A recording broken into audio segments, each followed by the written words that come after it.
If you've been watching my videos about corruption and conspiracies, you're obviously a very smart, empathetic, good-looking, wonderful individual. I'm going to tell a story about when I was in the Holy Land because I think it's appropriate today. And I told another story. It's pinned to my page. I'm wearing a pink shirt. You can see it if you want to. I will be doing a food industry corruption video, so you can watch that if you want to. Just to preface this Holy Land story, we were on a tour bus and we were going along the footsteps of Jesus from birth to death. There was ping-ponging between Palestinian spaces and Israeli spaces the whole time. Because of that, our bus driver had to be Palestinian. Israelis are not allowed in the West Bank as bus drivers, but Palestinians can be let in Israeli spaces as bus drivers, provided that they do this big, long ordeal of getting vetted. It's a whole thing. It's very hard to get into. Anyway, bus driver, Palestinian. We've been walking for 30,000 steps a day for like 10 days straight. This was like one of the last days we were there, and I was sick as crap. So anyway, there's two tombs that people believe that Jesus may have been buried in, and this was the second one of those. We went shopping at this little gift shop.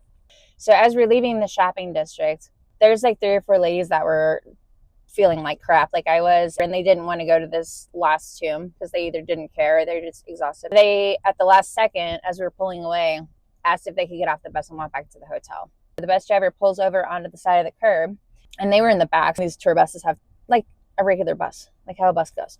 They're getting out of the back door. 3 of them get out, and then this other girl decides she's going to walk up to the front and sit up there. As she's walking up to the front, this other lady at the last second decides she's going to jump off the bus too.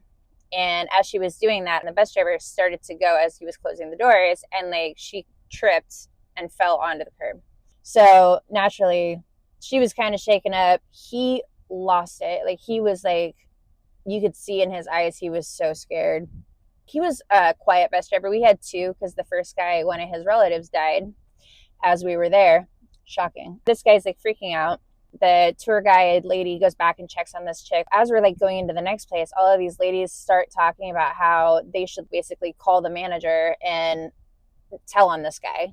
And I almost lost my shit. But I was with a bunch of old ladies, and it was a church group, so I was very gentle about how I said that. I was like, here's the thing. At the end of the day, it was a mistake. He was clearly very sorry. They were like, well, he looked mad. I'm like, he looked mad. Do you know why?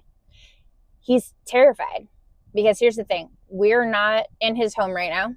He could be arrested, shot, thrown in prison for literally anything. If you said something to somebody and they heard it, that's exactly what would happen. Second of all, even if that doesn't happen and you say something, he's going to get fired. And the only thing they're allowed to make money on is tourism. A whole host of horrible things is going to happen to this guy if you say something.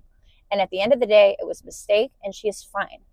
And they finally kind of just like looked at me because I wasn't like super outspoken on this trip, but I was for things like that. I always am for things like that because we're not doing that. No. They kind of got that and we moved on, whatever. To the thing, went to dinner. They gave us oranges at almost every meal as either the first thing we ate or the last thing we ate. So they were giving us oranges. I grabbed my orange and I grabbed my mom's orange. Someone had to stay with the bus the whole time. So he usually didn't get to come in and eat with the rest of us. So I grabbed both oranges and I brought them out to the bus and I gave them to him. And his eyes started welling up like crazy, probably because he was so emotional from the day. But I think he was just happy that someone thought of him. We sat there and chatted for a little bit on the bus. I was going to go in and just see the timeline where everybody was at. And some of them were still eating. He hadn't eaten his orange though. I was like, are you going to eat it? And he's like, no, I'm going to give it to my son. He's really little and he never gets to eat stuff like this. And I was like, I went back in the restaurant and got 2 more oranges. And we shared one of those and he took the other one home as well. But that's not the important part of the story. The important part of the story is this is a people who live in a country where they're literally not allowed to make a mistake, ever. Like your whole life, you're not allowed to make a mistake. As a child, as a teenager, as an adult, you may not make a mistake. Everything on your phone gets sent to the government.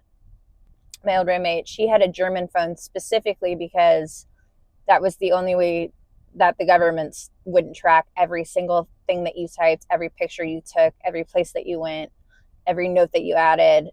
Literally every single thing on your phone, if you have a phone there and you live in the West Bank, is recorded and looked at, and they will pick you up for anything and everything. Another example, of how you should think about how your actions affect people and what they have to deal with every single day, how your life would be if you were never allowed to make a mistake, not even once, ever. That's all. It's Tuesday. I'm going to do the food corruption video here in a little while when I get home from this last place I'm going. That's pretty much all I got to say. Have a great day. Bye.